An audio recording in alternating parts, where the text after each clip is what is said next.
The Dave Hooker Show. A presentation of Off the Hook Sports. Objective insight, expertise, top guests. Available on YouTube, Apple, Spotify, and the Off the Hook Sports app. Download now for free. Also available on offthehooksports.com. I compute and obey. Now to Dave Hooker. Ready. We are off and running to begin a huge week as the SoftVols didn't really surprise anybody because they did exceptionally well and they advanced. And then the Diamond Vols did kind of surprise some people based off where they were headed, and kudos to them. So a big lineup on tap as we're going to discuss four downs. Josh Heupel versus other second-year coaches in UT history. But help me with that because I was thinking about our production meeting. He would be a third-year UT coach in UT history. So, Caleb, after our 3:15 a.m. production meeting, I have a question. So how are we positioning this later in the program? Oh, we are comparing Josh Heupel we are comparing his second year to that of other second-year coaches in Tennessee history, what they've done in their second years. Gotcha. And spoiler alert, Lane Kiffin didn't make the list. No, he did not make the list because he didn't make it to year two. Also, today's tough question. Urban Meyer calls the NIL a fancy word for cheating. That'll be what the H? And Josh Heupel versus Brian Kelly, who's better schematically? This should be an interesting conversation because I do like a little bit of the old school pro style type of approach to knock Josh Heupel whatsoever.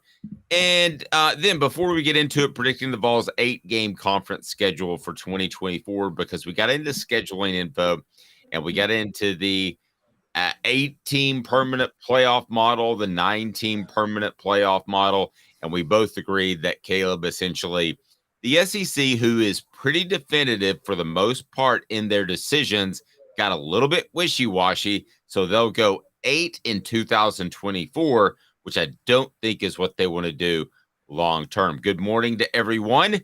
Hit the like button. If you haven't subscribed, do that as well. So what do you got, Caleb? Let's go ahead and get to today's tough question, predicting Tennessee's 2024 schedule, which will be just right around the corner. Today's tough question brought to you by crafttreats.com. Today's tough question. Take a side. Take a stand. The Dave Hooker Show, a presentation of offthehooksports.com. All right, so we'll predict Tennessee's 8-game conference schedule, and it's brought to you by Craft Treats. Go to crafttreats.com, use the promo code OFFTHEHOOK, and you will get 20% off any of their fine products, all homemade, holistic there. But they've got the CBD derivatives where they can take care of your pet's anxiety issues, arthritis issues, or digestive issues.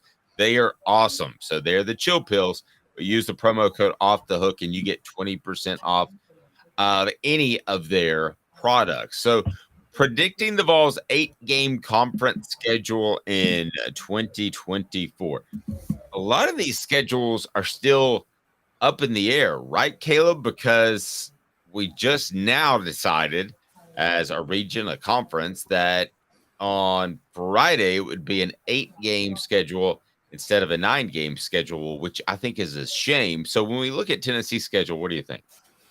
So my guess is, based on things I've heard, because this is such a stopgap moment, because really they just couldn't come to an agreement, I do believe they're going to keep all the rivalries they can intact for 2024, which leads me to believe that Tennessee is going to still be playing Vanderbilt, Kentucky, Florida, Georgia, and Alabama. I think they're going to play all 5 of those games next year.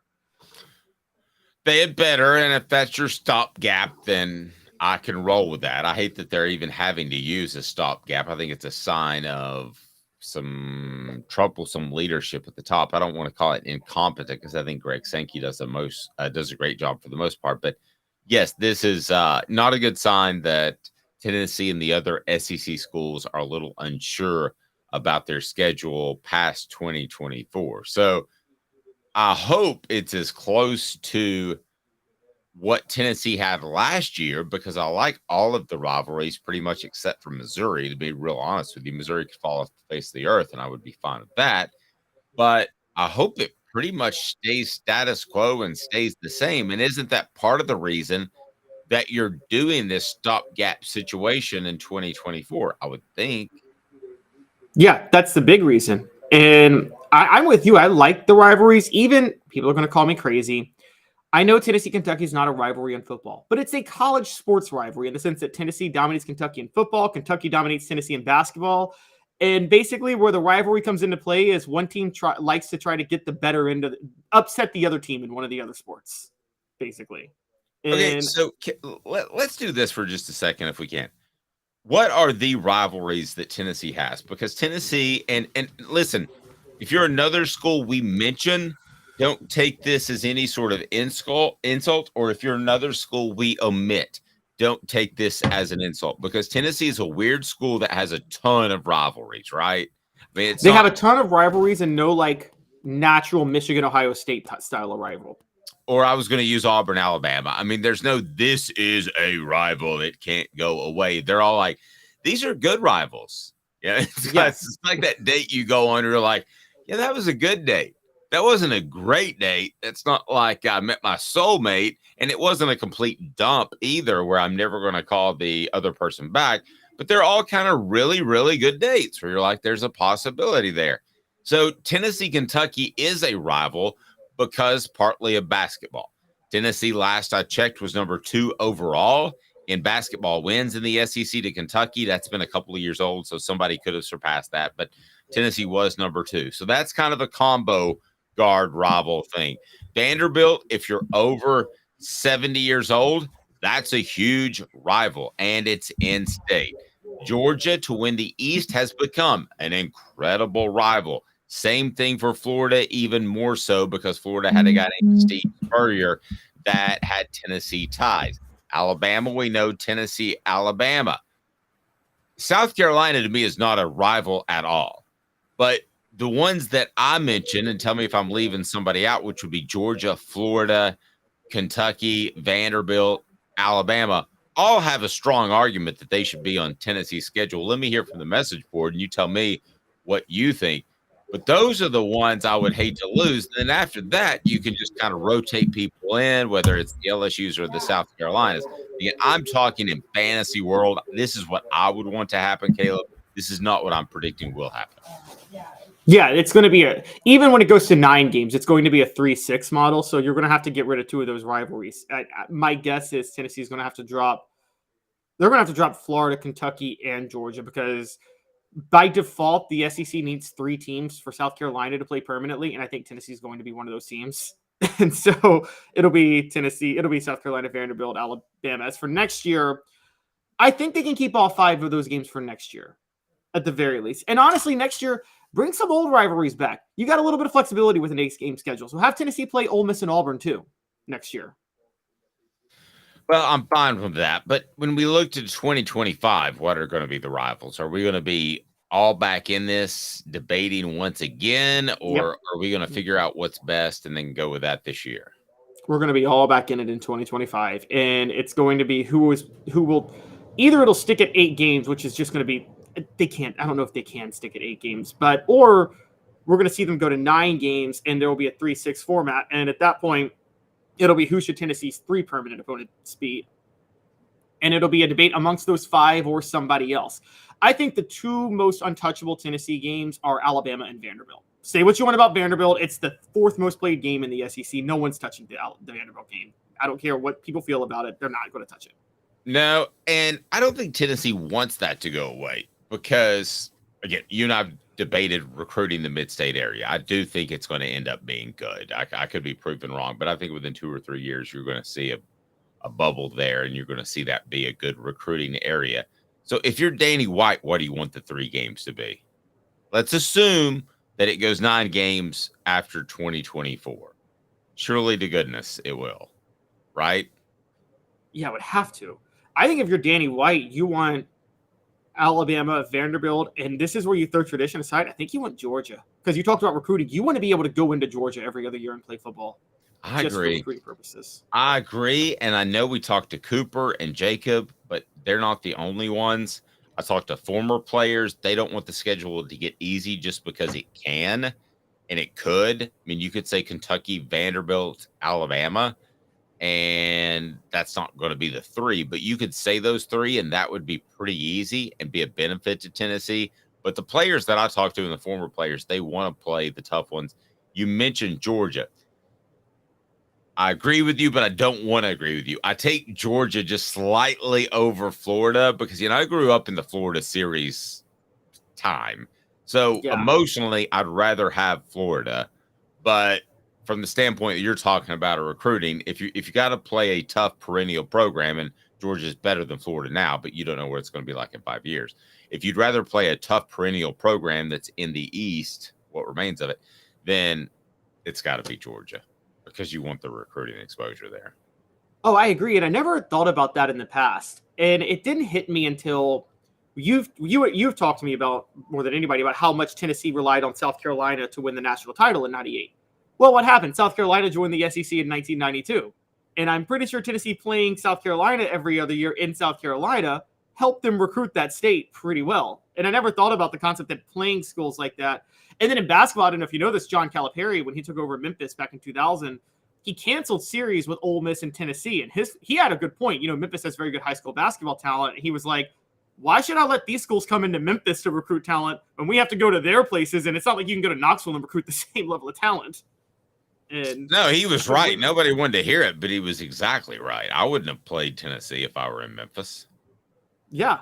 Yeah, you don't want them coming in to recruit your players. Yeah, I mean, if I had the option, I wouldn't play Tennessee if I were Vanderbilt's head coach. In basketball? Yeah. Or football? Yeah. No, if I had the option, I mean, you don't, but if you did, I mean, why? Because again, I think Nashville's a growing city. We can debate whether or not it's going to be a great recruiting city. It is great in basketball recruiting already. It's already a great basketball recruiting place. Right. So I don't want you dudes in there wearing your snazzy orange jerseys, running around the Memorial Coliseum and having players in the Nashville area think, I'd rather go there. They look a lot cooler than that gold and brown stuff that Vanderbilt uses. Yeah. I mean, what Calipari tried to do. Honestly, give me, no offense, Vanderbilt fan, but other than the degree, give me one reason to go to Vanderbilt. Anybody on the message board. I might give away a Hooker t-shirt or a Kraft Treats gift certificate. And it ain't like hookers are a good reason to go to Vanderbilt because Tennessee is a little bit not, they're never going to legalize that. So it's right. Now, everybody think about it. I guess the town is pretty cool. I guess. I don't Nashville know. Being in Nashville. I mean, being in Nashville is really cool. I do love Nashville. But yeah, but I haven't been to Nashville in so long. There's a matter of time that it's coming. It's either this year, next year, or it's within 5 years. Travis says Nashville is bleeping awesome. Yeah, but we're going to show up before long, and it's going to be like Atlanta from the 90s to the 2000s to me. Whoa, it got too big. It's going to be like downtown Gatlinburg from the 90s to now, and it's like, whoa, it got too crowded. It's funny. So one of my friends, a really good friend of mine, he's African-American, lives in Atlanta. He's like, I feel like Nashville's like white people's Atlanta. That's what he said. It's actually a pretty good comparison. Jacob Warren, what should people do with this channel? What's up, everybody? This is Jacob Warren asking you to like, subscribe, and share. Dave needs this. He certainly does. All right, let's move forward. Where that was today's tough question. We predicted the Vols' 8-game conference schedule in 2024. We forgot to use the element, so we might use it later. What the H? Talking Urban Meyer. Why does Urban Meyer make what the H and he's not even a coach? This is like the second time in a month. What the H? What the? What was he thinking? Release the hounds. The Dave Hooker Show. Keep cool. A presentation of offthehooksports.com. Urban Meyer, you silly, silly, silly man. He calls the NIL a fancy word for cheating. Nope. What you had was a fancy word for being immoral. You had 85 scholarship athletes that weren't getting paid, and they should have based off of their physical prowess, based off what they brought to the university. That, my friend, was cheating. It shows how sociopathic that Urban Meyer can be. Listen, we can debate NIL if it's good for college football, if it could end up being the end of college football. I get that. But the simple laws of our land in the United States of America, you bring something to the table, you're worth something. So no, NIL is not a fancy word for cheating. What they were doing before NIL was a fancy word for cheating. And I know a lot of people use the term slavery, and I think that's an unfair term because of the abuses of slavery. But a lot of people have used that in the past. I'm not going to go that far, but that was cheating, making someone go out and perform a job for free because you have the market cornered for somebody that wants to make it to the NFL and be a professional football player. That is cheating. And it went on for like 80 years. That's cheating. It's absolutely cheating. And I don't know where to go with this, to be defensive of NIL or to just wonder, to debate the nerve of Urban Meyer of all people to take any morality stance in college football. The guy who had a wife beater on his staff and knew about it and didn't tell anybody. The guy who was letting his players at Florida steal laptops, kill people, threaten their girlfriends, and not suspending them. The guy who let one of his players try to blind a football player on the field and then say, I'll suspend him for a half of next game, but, whatever. I mean, this is the guy that did not care about it. And by the way, you texted me over the weekend. There's a 30 for 30, not a 30 for 30, a Netflix documentary coming on just how immoral Florida was. I saw that. That's bizarre. Yeah. They were infamous for cheating. And here comes Urban Meyer. He says the collectives are a fancy way of cheating because of the recruiting. One, let's talk about this. Urban Meyer won his national titles at Florida.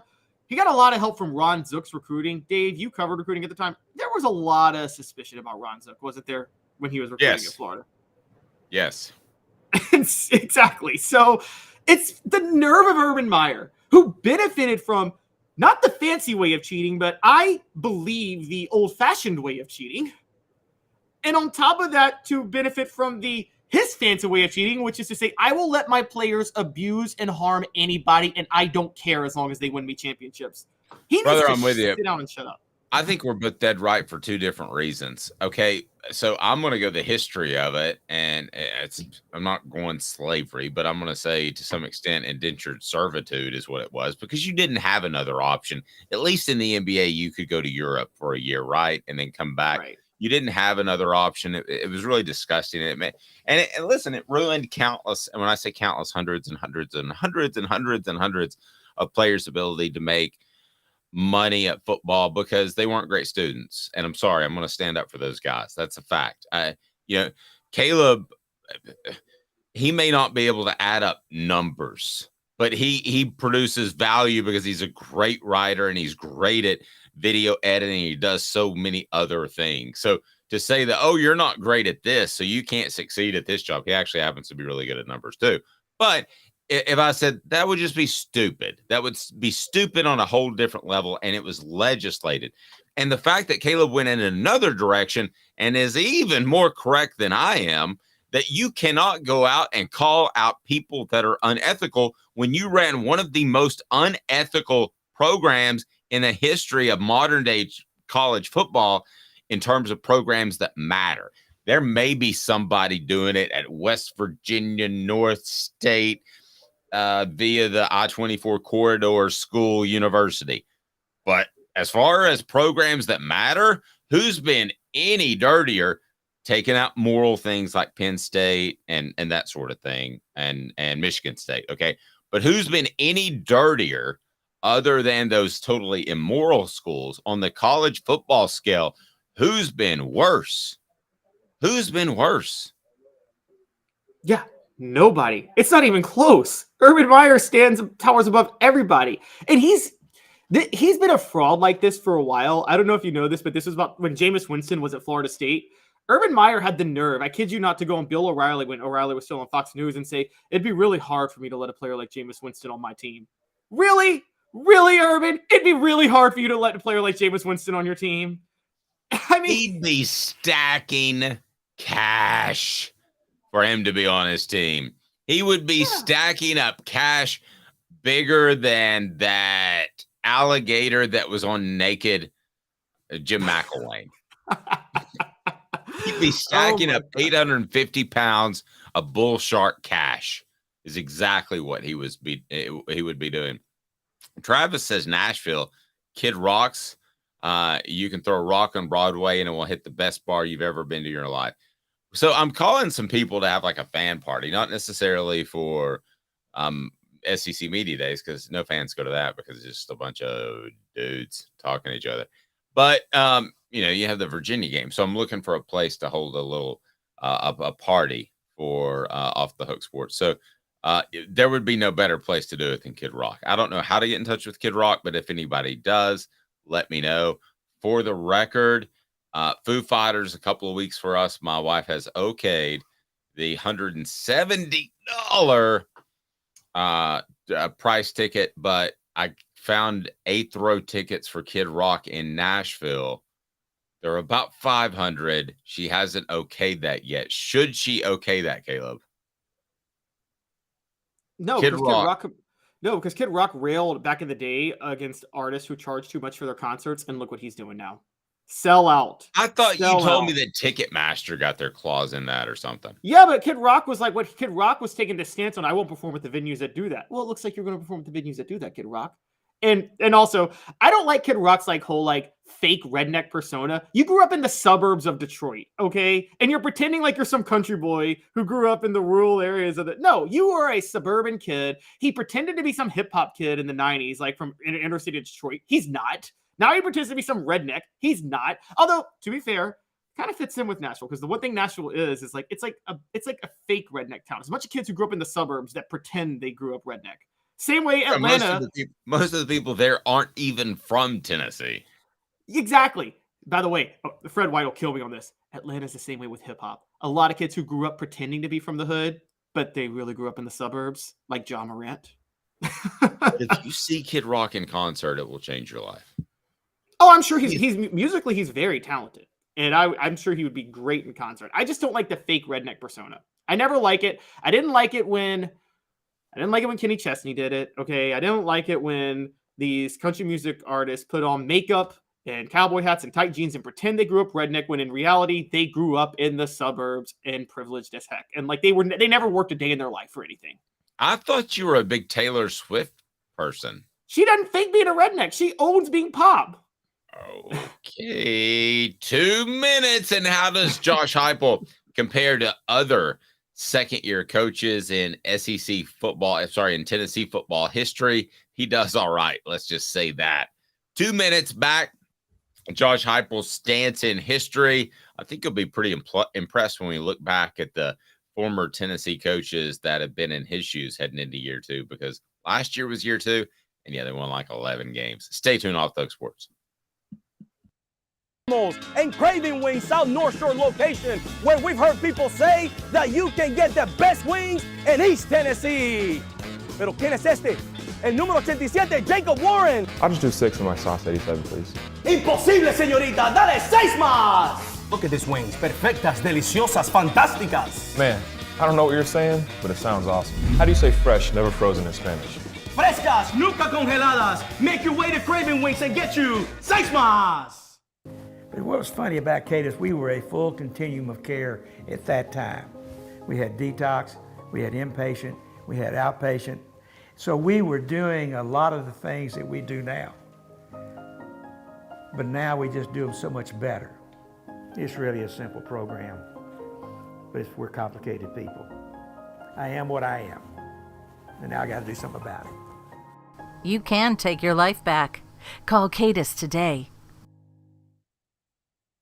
Got cataracts? We can fix that. Never miss another moment. With a little help from Doctors Campbell, Cunningham, Taylor, and Hahn at ccteyes.com.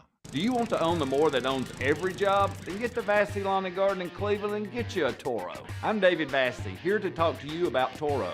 With a Toro Zero Turn, you'll get more out of every minute and you'll reach the finish line faster. At Vassy's, we like to say, no matter if you're mowing 3 acres a week or 11 lawns a day, homeowners and business owners alike find confidence in equipment they can trust from top to bottom. Vassy Lawn and Garden, Highway 60 North in Cleveland. Man alive, it's worth the drive. Our family has been creating jewelry since 1986, each piece unique with a story all its own. I'm Rick Terry with Rick Terry Jewelry Designs. I'm a jeweler, and I want to be your jeweler. We're grateful that you chose us to be Knoxville's best jeweler. My family and staff look forward to serving you. So please come see us. Kingston Pike and Campbell Station Road in the heart of Farragut and downtown on Gay Street, right next to the Tennessee Theater. A college football tradition like no other. Yes, sirree, boys and girls. Or a guy that just won't leave. Wow, that is sad. The Dave Hooker Show, YouTube, Apple, Spotify, and the free Off the Hook Sports app. A presentation of Off the Hook Sports. Back to Dave Hooker. So on the surface, year 2, if we had to grade it, looks like what? Caleb Calhoun. It has to be an A+, right? You beat Alabama, you beat Florida, Georgia is Georgia. I don't know. Do you want to say A because of the South Carolina collapse, the Columbia collapse? It has to be A for 2 reasons. There are second-year coaches that have won national titles, including Urban Meyer. Yes, I called him Urban Meyer. But also just relative to Tennessee football history. There are 2 coaches who had better second years than Josh Heupel. Not by much, but if we're judging by championships, they had better second years. Let's get into that right now, and it will be 4 Downs. 4 Downs is brought to you by Andy Mason of AndyMasonRealEstate.com. Andy Mason of realestate.com is absolutely phenomenal. I will tell you more about him, but first, it is 4 Downs, and it's brought to you by AndyMasonRealEstate.com. Taking a look at Josh Heupel and where he ranks among Tennessee and SEC coaches that have completed their second year. Should be pretty good. 4 Downs. 4 questions. 4 answers. The Dave Hooker Show. 4 Downs. A presentation of OffTheHookSports.com. Okay, I'm going to start with first down. Pruitt Butch Dooley. And it's brought to you by Andy Mason, AndyMasonRealEstate.com. Go there, save thousands or tens of thousands of dollars, over 40 years of experience in Andy's office. And Andy Mason of AndyMasonRealEstate.com is phenomenal because best service, best prices in the biz. So first down, Pruitt Butch Dooley. How does Heupel's second year compare to those collection of bozos? Better than all of them. The closest is Jeremy Pruitt, who went 8-5 his second year. Even after that, Georgia State and BYU losses to open up the season. But so if I made you pick between the 3, strictly based off of their second season, of those 3, had they stayed at Tennessee, which they weren't going to, which do you think had the most impressive second season? Because with Pruitt, you have to factor in, too, that he did win 8 games, but I think we've learned now, hindsight 2020, he brought in some talent. He brought in talent, and also that was probably the easiest schedule Tennessee ever played. If you go back and look at that game, the SEC East was really, really down at that time. Not that it's much better now, but it was bad. And Pruitt lost to BYU and Georgia State to open up the year that year. And so I would probably say of the 3, the most impressive, it was probably Butch Jones. Butch Jones went 7-6, but Tennessee played a brutal schedule that year. They lost Justin Worley for the season. They had to replace their entire offensive line because Derek Dooley hadn't went a whole recruiting class without an offensive line in 2012. And I give Butch a break. He was dealt a really bad hand in that 2014 season. All right, so Butch, compared to those three guys, gets a Hey now. and they get a You suck. second down. Heupel was way better than all of them, to be fair, but yes. Yes. Second down, Philip Fulmer. Where does he rank? So here's my question to you.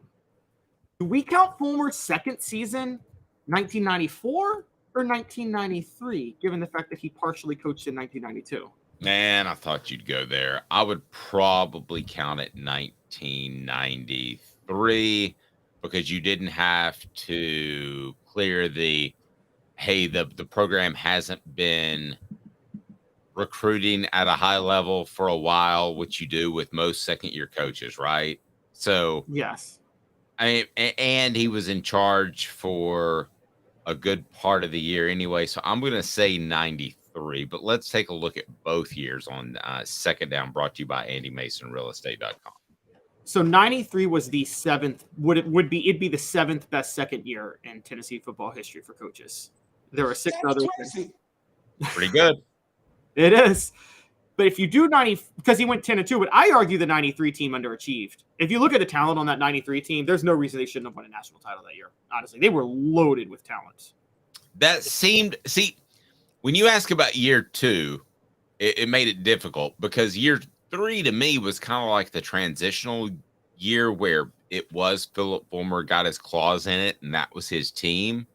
Whereas 92, you didn't have the year 2 bump in the road. I'm sorry, 93. You didn't have the year bump in the road. That's difficult. Okay, so but anyway, and 94. Go ahead. Sorry. Yeah, 94 he went 8-4, and I think people consider that. But everybody, it was a healthy 8-4 season because of what you said. That was a very young team. That was the Peyton Manning class. Everybody knew that the next few years were going to be great. You probably remember, I was too young, but I'm guessing everybody knew the next few years were going to be great after 94, didn't they? Yeah, you had a really good feel after that. All right, so, and then they followed that up in the 95, 96, 97, 98. The 95 class was the top class in the nation. That was before widespread recruiting rankings, but most people consider that the top class in the nation. AndyMasonRealEstate.com. Third down, Caleb Calhoun. And the question I have for you is, how about a guy named Johnny Majors? Year 2, Johnny Majors. Take me back. All right, Johnny Majors' second season was not as disastrous as his first, but it was not good. He went 5-1. I don't know the sentiment of Tennessee at the time because I wasn't born until 1988, but I wonder, it seemed like Johnny Majors had a long leash for the struggles that happened in the late 70s, early 80s. And I'm guessing it's because of how beloved he was and people understood that Tennessee was so far behind on facilities. Because that and everybody had a longer leash. Nowadays, if you haven't made an impact by year 3, that's troublesome, right? Yeah, you're gone if you haven't made an impact by year 3. Yeah, so back then it was everybody kind of got 5 years. And if you stumbled upon to a good year in 4 or 5, you probably got 7 or 8 years. So I don't think it was just Majors, but the fact that he was a beloved son and had success at Tennessee certainly was a factor. But yes, he got a long time to get things turned around, which he did.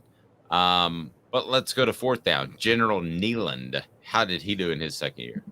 General Nealand had the second best second season in Tennessee football history. He went 8-0-1 that year in 1927, and Tennessee won the Southern Conference, its first Southern Conference title at the time. That year, Tennessee, so for people who don't know the story, General Nealand was hired to even the score with Vanderbilt because Vanderbilt dominated the series. Right. Not Alabama, not Georgia, not Florida, not Kentucky. It was Vanderbilt. That was the one. It was Vanderbilt. Yep. In 1926, he lost to Vanderbilt. In 1927, the year I'm talking about, he tied Vanderbilt. From then on, he dominated to the point to where by the time he retired for good, Tennessee had even the score with Vanderbilt. And this was the last year that he wouldn't beat Vanderbilt. So of the group we mentioned, who had the better second year than Josh Heupel? Is it It's just General Nealand, right? It's just General Nealand. But General Nealand did not have the best second year in Tennessee football history. Oh? that honor rests with, believe it or not, Bowden Wyatt. Hey now. Who took over in 1955. General Nealon, for those who don't know, was forced into early retirement because of his health issues. He stayed on as athletic director, hired Harvey Robinson, one of his own proteges. Harvey Robinson didn't perform well. He fired him, and then he brings in Bowden Wyatt, who I think had like a lot of success at Wyoming or somewhere like that. And Wyatt just walked in there with spurs a jangling, the cowboy hat, and there he is, ready to go. And it was 1956. Tennessee went 10-1. They lost the Sugar Bowl, but as I've told you guys, bowl games don't matter. Keith Jackson, till the day he died. Let me tell you about Keith Jackson. Are you doing it the announcer? Yes, the announcer. Okay. He claimed that he felt Tennessee should have been declared national champions that year. They finished number 2, won the SEC. Johnny Majors finished second in the Heisman that year. They had a very legendary win against an old rival, Dave, Georgia Tech. That was their signature win that year.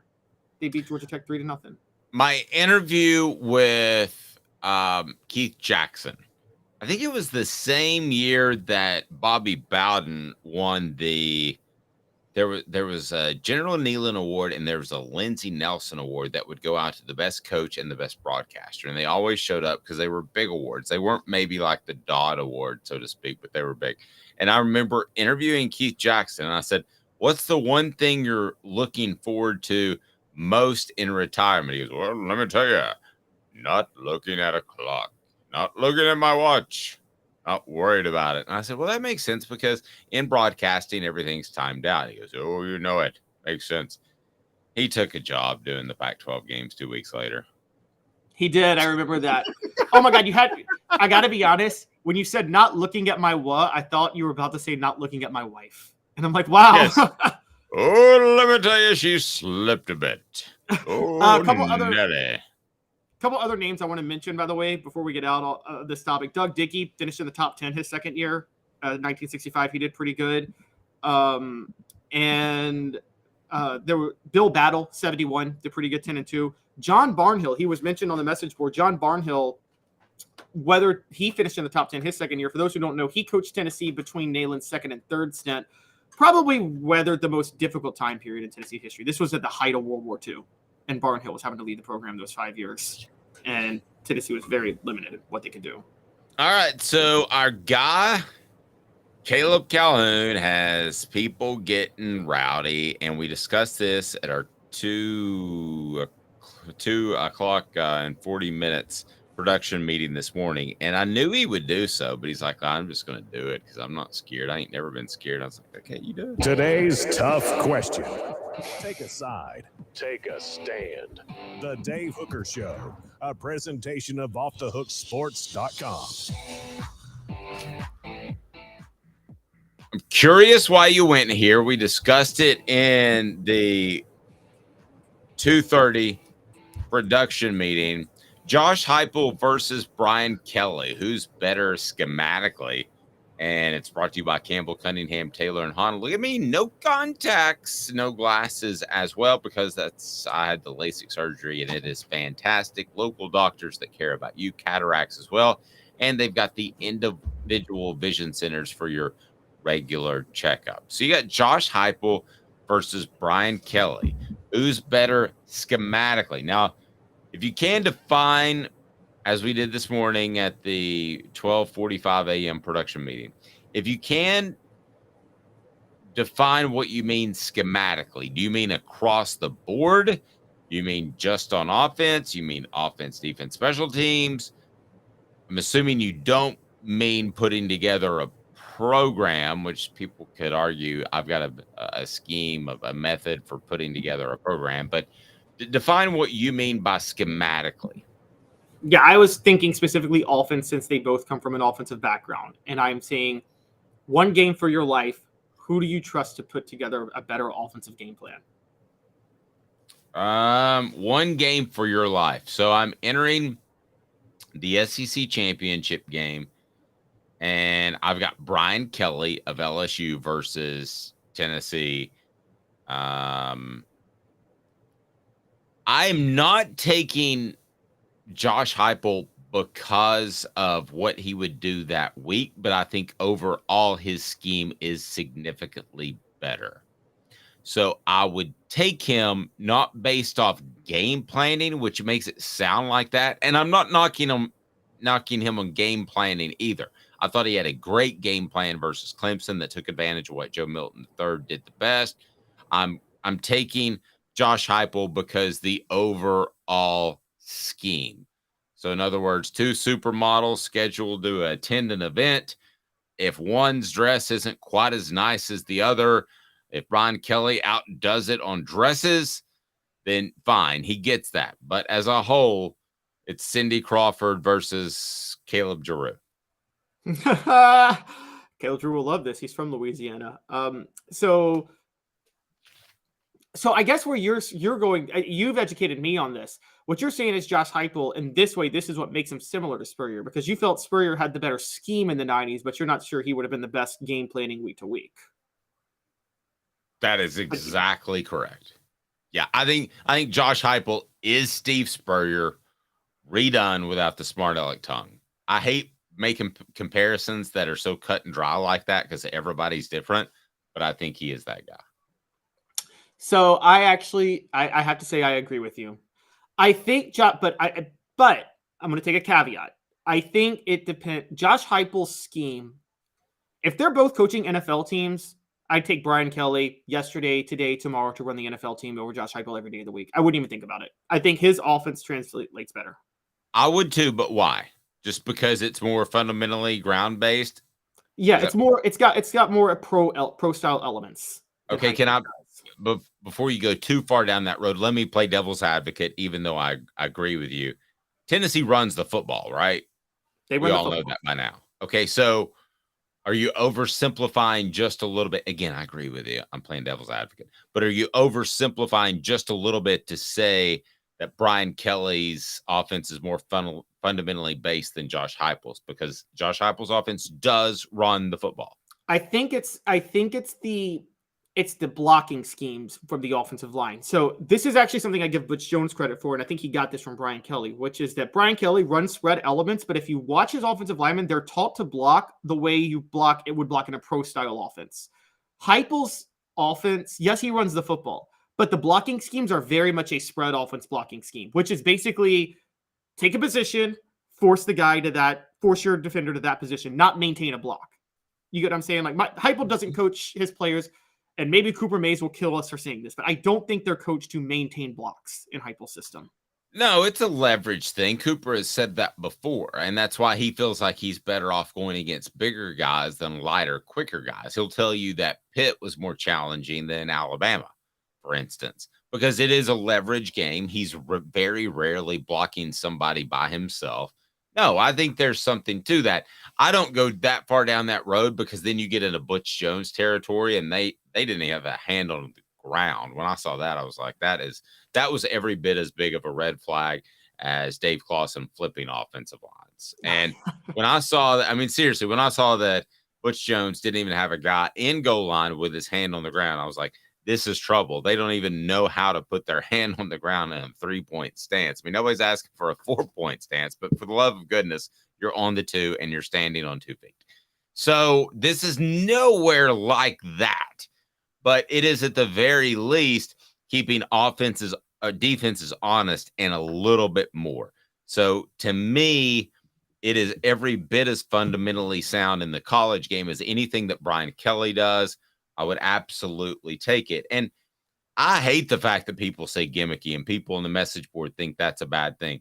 Listen, because of the loosey-goosey offensive rules in college, gimmicky should be a compliment. Can we just officially try to change that word from a negative connotation to a positive connotation?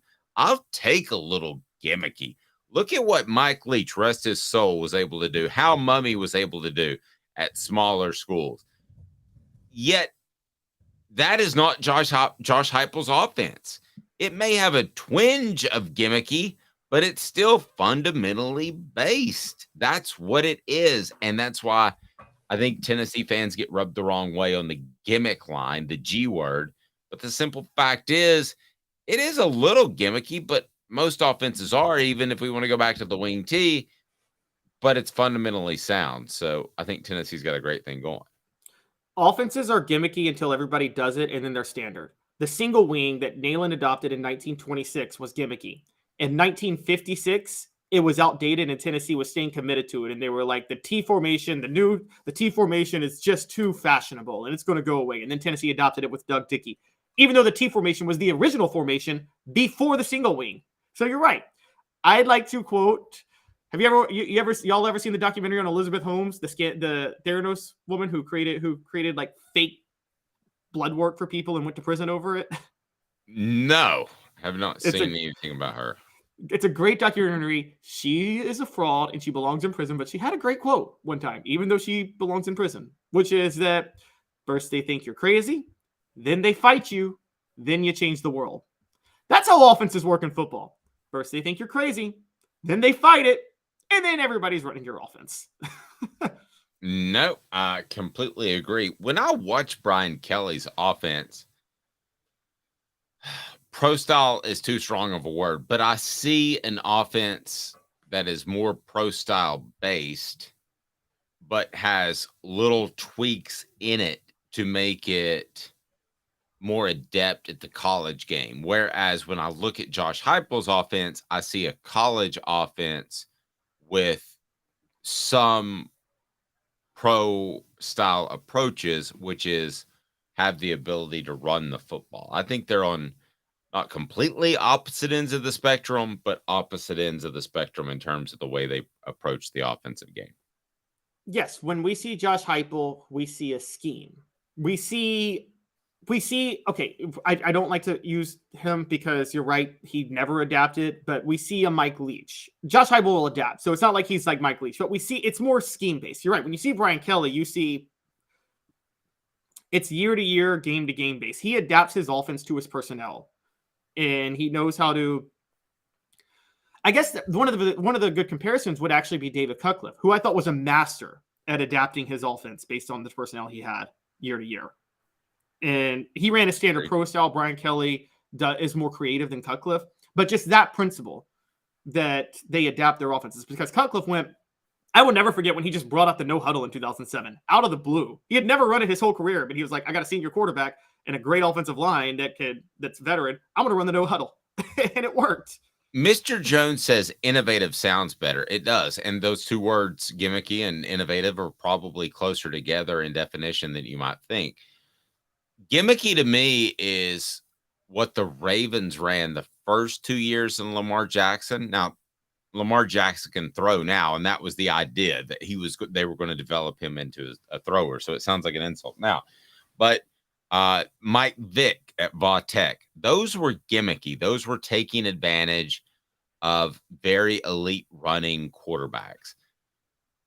I don't think that Tennessee is trying to make a 12th man essentially on the field, which is what you're doing. And when you run a guy around a lot at quarterback, you're trying to create, he's not only a quarterback, but he's a potential running back. That's what you're trying to do, is create a 12th man versus the 11 on defense. But I think those two are examples of gimmicky, and you can probably come up with others, Caleb, that was Mike Vick gimmicky because he was special? Yeah, I mean, you'd be stupid not to do something gimmicky with him.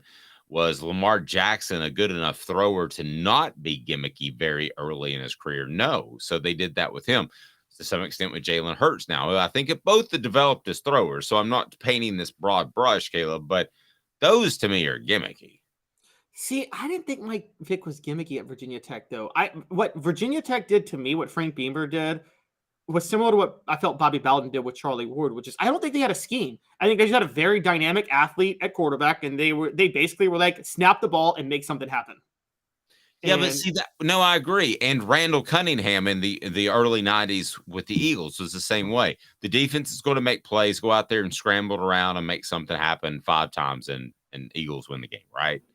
That to me is gimmicky, because when you lose the Vic, you lose even college or pro, and you lose Randall Cunningham, your offense completely stops.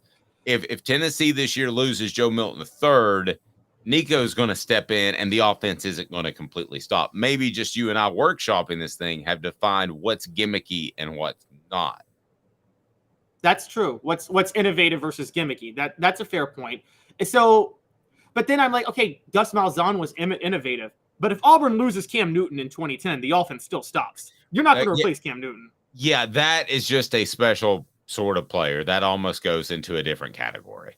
Almost like Mike Vick in Atlanta. I mean, that almost went, and I saw him play firsthand. I was like, this guy's done stuff that I've just never seen personally. I don't like him as a person. By the way, they have a down the road at the Dave and Buster's, they have a place where you can bid on a Mike Vick helmet.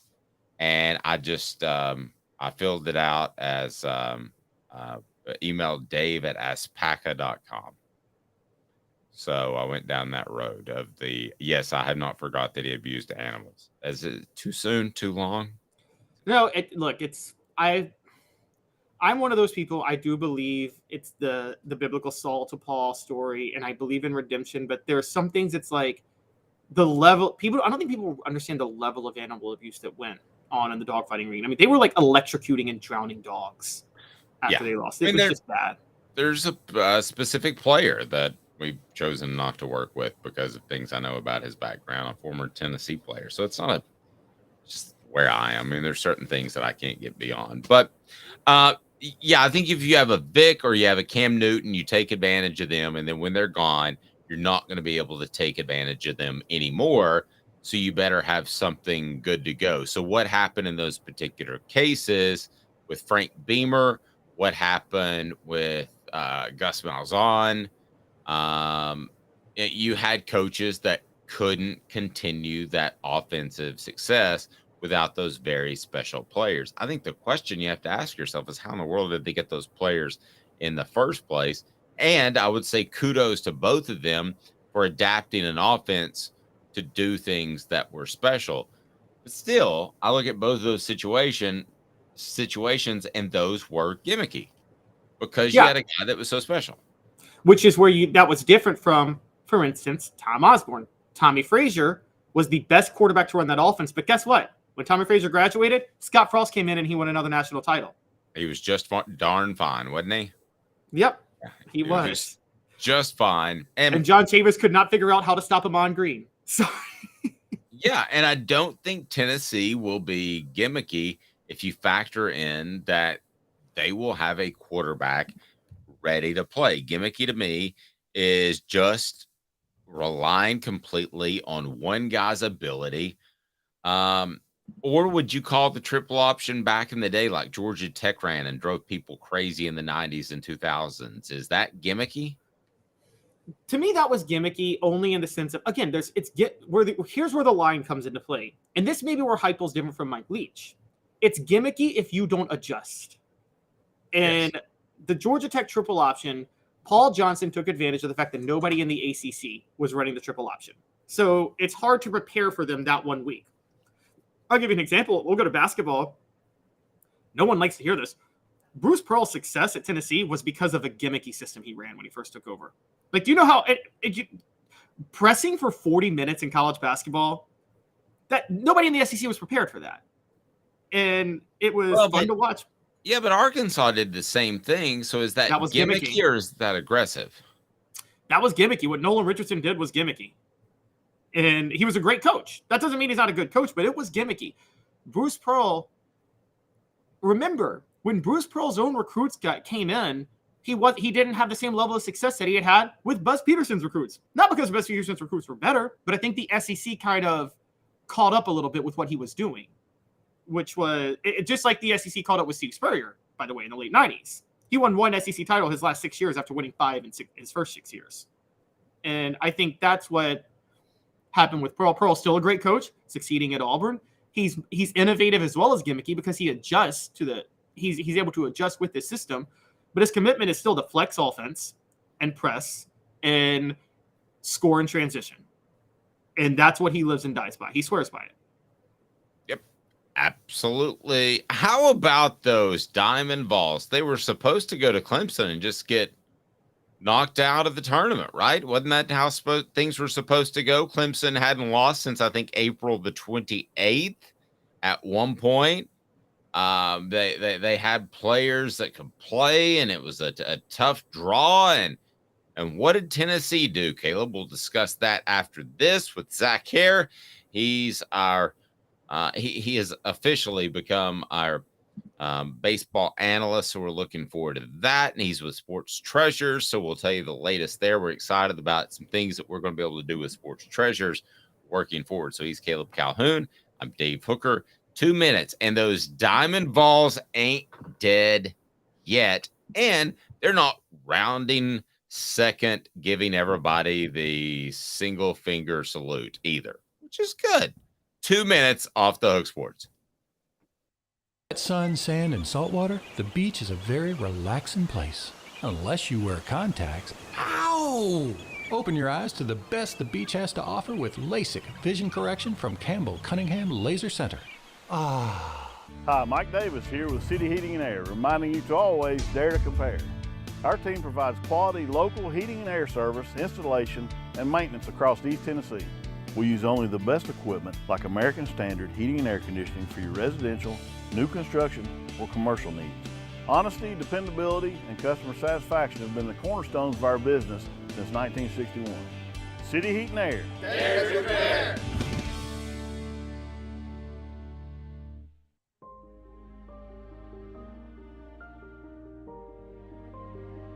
Our family has been creating one-of-a-kind pieces of jewelry in West Knoxville since 1986. Each piece is a combination of unique processes that bring your idea to life. Every day in our shop, a truly special item with a story all its own is being manufactured in our facility, bringing the history and family sentiment into a whole new generation of life. We're grateful that you chose us to be Knoxville's best jeweler, a title that we value and respect. Because to me, being a jeweler and owning a jewelry store are not the same thing. I'm Rick Terry. I'm a jeweler, and we want to be your jeweler. Kingston Pike and Campbell Station Road in the heart of Farragut, and downtown on Gay Street right next to the Tennessee Theater. When you want a hard cider that's easy to enjoy, one that's crafted to perfection, you need Tennessee Cider Company. Some say it's the signature cider of the South. Others say it's the cure to your craving. They all say you'll savor every sip. With a selection of ciders free to sample, all it takes is one taste. Visit tncidercompany.com for more information, as well as to shop our ciders and merchandise online. Thirsty yet? Doors open at 10 a.m. Welcome back to Zach here to join us very shortly as we get to the diamond. It's all on offthehooksports.com. Who's this guy? Hello, who is it? The Dave Hooker Show, Who? a presentation of Off the Hook Sports, What? YouTube, Apple, Spotify, and the free Off the Hook Sports app. Back to Dave Hooker. Rebecca on the message board. Gimmick. The definition is trick or device intended to attract attention, publicity, or business. Innovation. Introducing new ideas, original and creative in thinking. So if you want to talk Josh Heupel's offense, some people like to say gimmicky. I would say innovative. Zach Hare joins us now with Sports Treasures. Excited to start working with him very soon. And we had Zach on last week, and it was obvious he knew the Diamond Vols and he knew the SoftVols as well. So we wanted to hit him up again this week, regardless of what happened over the weekend. But Zach, as it turns out, things worked out pretty well. How are you, buddy? I'm doing well. How about you guys? We're doing well. Tell us what's going on at Sports Treasures before we look at the Vols and SoftVols, the Diamond Vols, all the Vols, and what they might be able to do headed into June. Yep. So the big one this week is Series 2 baseball comes out on, should be here Wednesday. So you'll have some of your bigger rookies in there. Anthony Velopa will be the big one for the Yankees.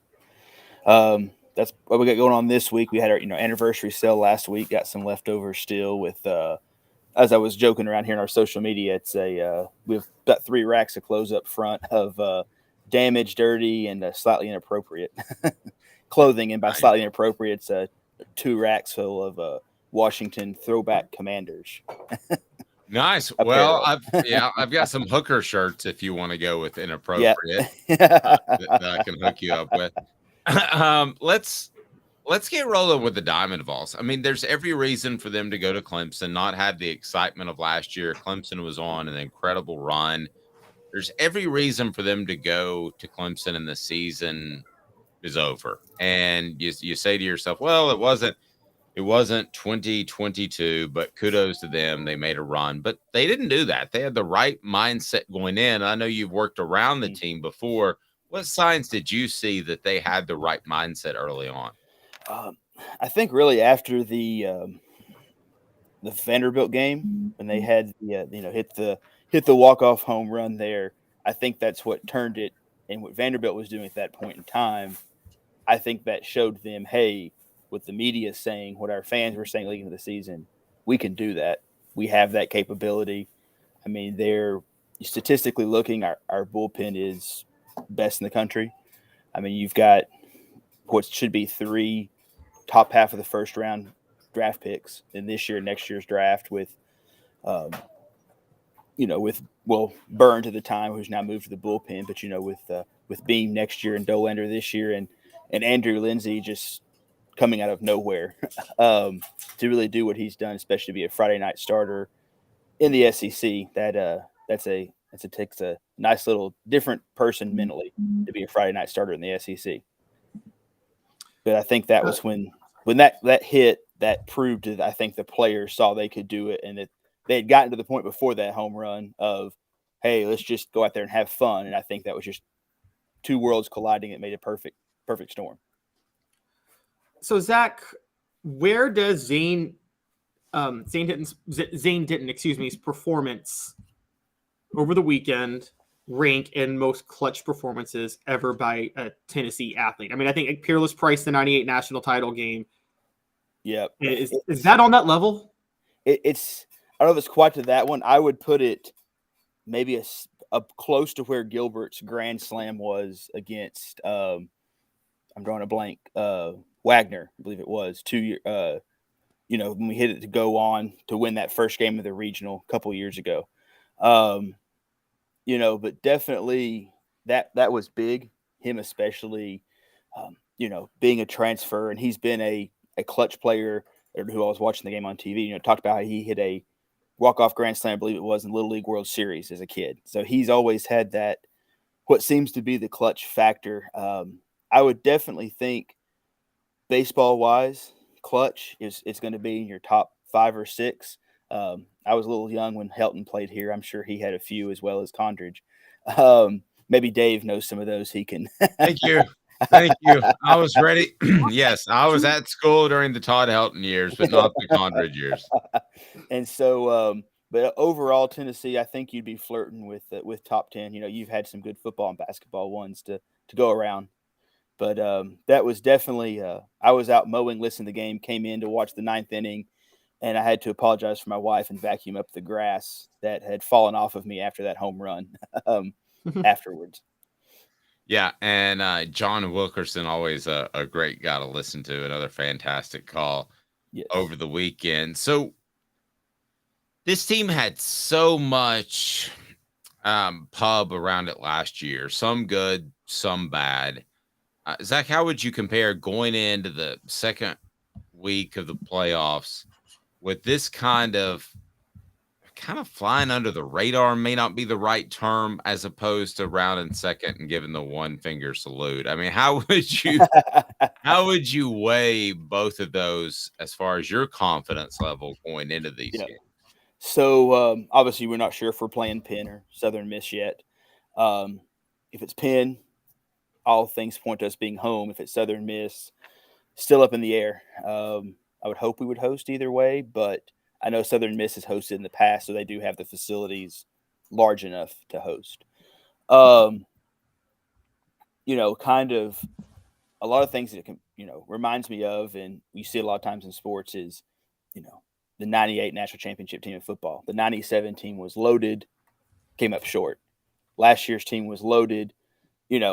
Obviously this baseball team had a lot more pressure coming in than the 98 Vols football team did. But I think you can see a lot of comparisons as the pieces are there, but they're more of a team. You don't have the personalities of Gilbert, and you don't have the personalities that Beck had, and those guys, you've got, I was at the first pitch banquet this year, and Burns was the player at my table, and he is extremely quiet, very laid back type of guy. And you see what he does on the mound, and you see that emotion. Dolander's kind of similar. He's a little bit quieter of a guy, but then you see him, see that emotion as well on the mound. And there's a lot of comparisons. I feel like this is more of a team that doesn't have the superstars. There's, last year, if you needed a big hit, you were waiting on Gilbert, Drew to come up to bat and make that big hit. This year, pretty much 1 through 9, they're all, I feel like, pretty close to that same level, can make a hit when you need it. Inslee on Saturday night was the one that got the hit to drive in Maui. Well, he was, I believe, 0 for 4, 0 for 5 before that hit, and he was, 1 for 17 his last few at bats before that to step up and make that hit to get in. And so I think that flying under the radars helped them. After they fell early in the SEC season, they've picked back up. No one was really talking about them. Tennessee was the first team to clinch a spot in the Super Regionals. Mm-hmm. So I think I like where they're going, and I like what kind of matchup they're going to have, especially if they can be at home for the Supers this coming weekend. I know Caleb wants to jump into softball. I remind people that Sports Treasures right there on Broadway is your home for Tennessee memorabilia and more. They just have a fantastic store, whether it's cards or memorabilia, collectibles. You need to get to Sports Treasures on Broadway. Portions of the program also brought to you by City Heating and Air Conditioning. Integrity matters. Go to cityheatandair.com. Caleb, turn me to some softballs. Before I get to softball, I just have to say one little thing, which is just to go back with a guy like Zane on the team. You're saying they're headed in one direction. Anybody? Oh my gosh, is that like a pop music joke? It's a boy. There was a boy band named One Direction with Harry Styles and a guy named Zane. So, and now they all gone in their own direction. They have. Right. They have. But the baseball new name team of the band is Separate Directions. Yep. The baseball team is still headed in one direction, though. So, go ahead, Kev. So, Zach, on the other side, does the softball team have any chance of beating Oklahoma or winning the College World Series with Oklahoma in there? Or is this like North Carolina women's soccer back in the day? It's going to be tough when you got to beat them twice. There was an article here I believe it was the paper, Fridays when they played Oklahoma, I believe. And they talked about, I read through it, and Karen Wick talked about how she had rested her 2 pitchers to basically save them for their 2 games coming up today, or game today and then possible game tomorrow against Florida State. Oklahoma is so good across the board. I don't know. I mean, you might get them once, but to have to beat them twice, it's kind of the old adage, if you beat them in game 1, they're going to be ticked off in game 2. Of course, anything happened in game 3, but then if they beat you in game 1, can you put it together for 2 back-to-back games? But I think it's going to be tough. I think Florida State will be they're a good matchup with Florida State, hopefully to at least get to the championship series, as they said multiple times on the TV this weekend with Charlotte. If Tennessee gets to the championship series, they'll have their chip in their chair, and that's all you can ask for. Hey, Zach, I know you're at Sports Treasures right now, so we want to let you go here in a little bit, but there's a fine line between knocking on the door, like just every year, year in and year out, and then not winning a championship, and then it almost works against you. Where are the weeklies right now in your mind? Because they're knocking on the door. Reminds me of Florida State in the 90s, to date myself. And they're knocking on the door. Tennessee was one of those teams in the 90s. But at what point do you wonder, I'm not sure that they're going to actually be able to get it done for whatever reason? I don't know if it's so much them, but the teams that are around them. I mean, if you look at what they have this year, pitching is phenomenal. They've got great hitting. They've got all the parts you're looking for. I think that, kind of like we said with UNC in the 90s with soccer, you're just facing a juggernaut, unfortunately, that you can't. I don't know what you can do to topple it, but I don't know, I think they can get it done here. We talked about, other week. I think they have the parts here, but I would say they're knocking. But until Oklahoma decides to give someone else a chance, I think that knocking on the door may be the ceiling. All right, great stuff. Go ahead, Caleb. I would just say, I would also point out that to think about women's sports, a lot of people don't know this because it's crazy to think about, but in the 70s and the 80s, Pat Summitt was knocking on the door a lot and could not get over the hump and win a national title. Yep. And then she won 8. Yep. Great point. All right, so what do we got going on, Zach, at Sports Treasures? People need to get down there now. Yep. Yeah. Like I said, getting ready for should be Wednesday, should be here. Series 2 baseball. That's their big flagship, one of the big flagship products for the year. We'll have that in stock. A few other products come out this week. Geared up, getting towards the heart of baseball season, and then football season will be here before we know it. Yeah, well, trust me. We do have a bunch of UT signed mini helmets behind me that we got in this past weekend from somebody. So, yeah, the 98 championship guys. Yeah, Zach had me in, and he just wanted me to sign a bunch of helmets. So yeah. It actually devalued them tremendously. Yep. So now our Hendon Hooker shirts are dual purpose now. That's right. Dual hookers, whatever that means. Yeah. All right, Zach, have a blessed day, man. We appreciate you. Look forward to working with you. Sounds good. Thanks, guys. Talk to y'all later. Zach Harris, Sports Treasures. Portions of the program brought to you by Bassey Lawn and Garden. Man alive, it's worth the drive. Industrial commercial mowers, whether you're in Nashville, Knoxville, or Chattanooga, get to Cleveland, Tennessee for Bassey Lawn and Garden. Toro, count on it. So I'm going to give you one more chance to vote. Who goes further and or wins a championship, men or women, on the Diamond? I'm going men because of what Zach talked about. Oklahoma is, they're like the Oklahoma football team of the 50s, that had that 47 straight game win streak with Bud Wilkinson.